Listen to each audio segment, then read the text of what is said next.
In the late 1960s, the Soviet government reopened the legal possibility for repatriation and family reunification for Jews, as had been the case for a while after the end of World War II.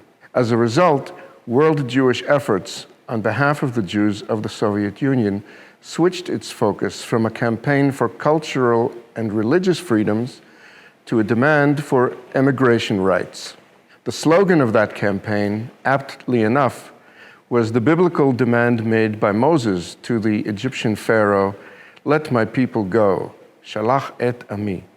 During those final 2 decades of Soviet rule, the issue of Jewish emigration from the USSR became an important political issue for all of the parties concerned: the Soviet government, the Soviet Jews themselves, but also Israel, the United States, other Western governments, and Jewish communities across the world. For as the USSR proceeded from the late 1960s through the 1970s and beyond to impose restrictions and conditions on Jewish emigration, the question became one of policy interests and diplomatic negotiation.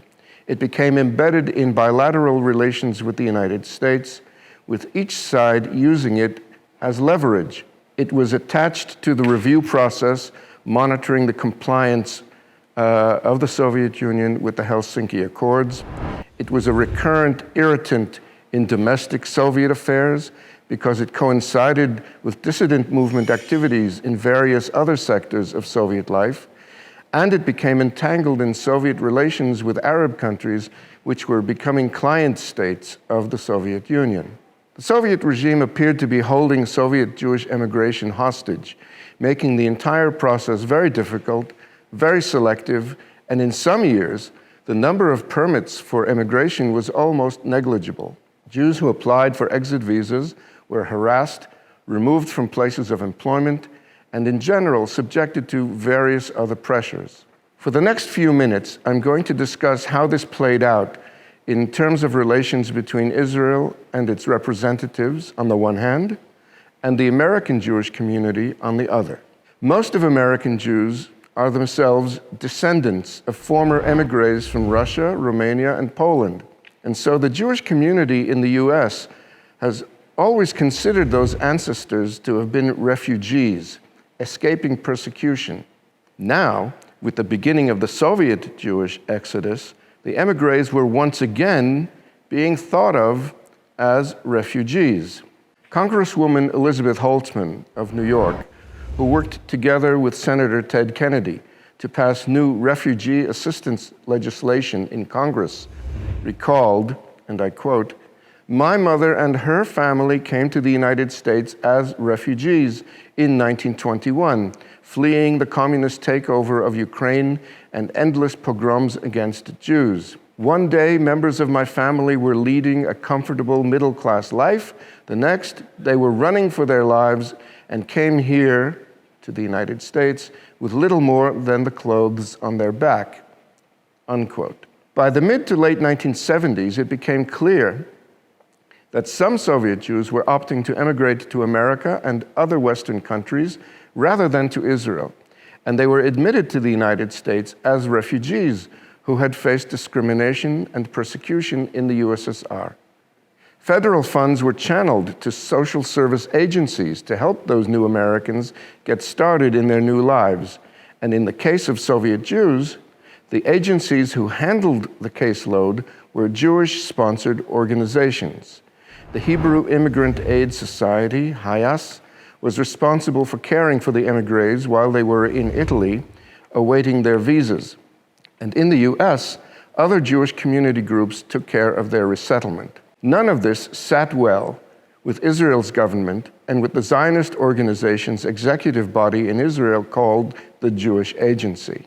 In a sense, the American position, the American Jewish position, was that a campaign had been waged on behalf of the human rights of Soviet Jews as individuals.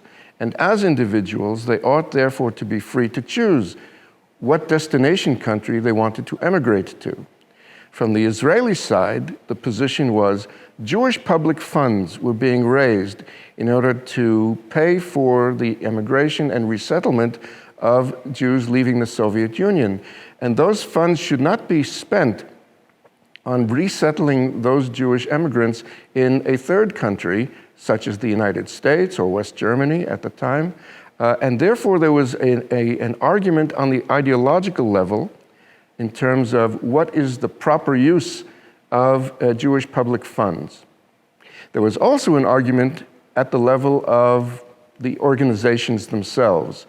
The Israeli side, the government, and the Jewish Agency believed that organizations in the United States, such as Hayas, were simply benefiting from the federal funds that they were receiving from the US government for refugee resettlement, and that this was, as it were, an ulterior motive for them to become interested parties in Soviet Jewish resettlement. Now, this question of whether the Jews were, in fact, refugees or whether they were repatriates in rejoining their families and nation in the Jewish state of Israel, this became an ideological football between the two communities, and it lasted for a number of years, with accusations going back and forth. In the end, what made all of this come to some sort of a resolution was, in fact, the fall of the Soviet regime. By the end of the 1980s, and certainly by 1991, when the USSR no longer existed as such, the United States government changed its policy on Jews leaving the Soviet Union because they were no longer fleeing persecution or discrimination. The regime that had persecuted them or discriminated against them no longer existed. And so they were reclassified. They no longer were going to be admitted in such large numbers under the refugee clause.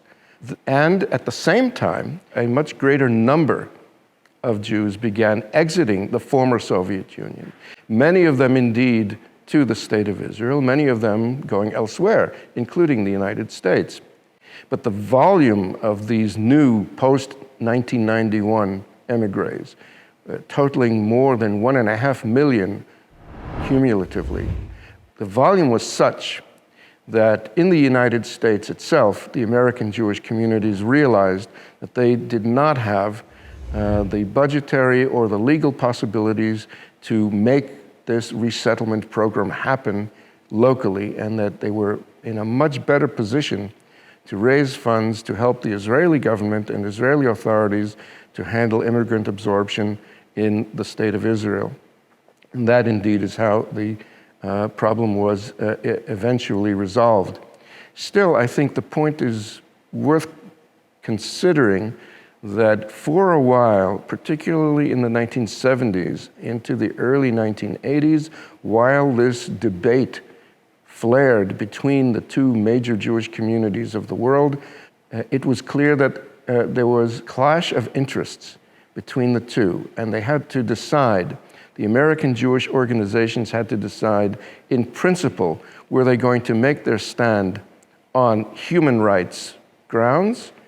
The Israeli side had to decide, were they going to stand their ground on the national argument, that these were national issues pertaining to the state of Israel and the Jewish people as a nation.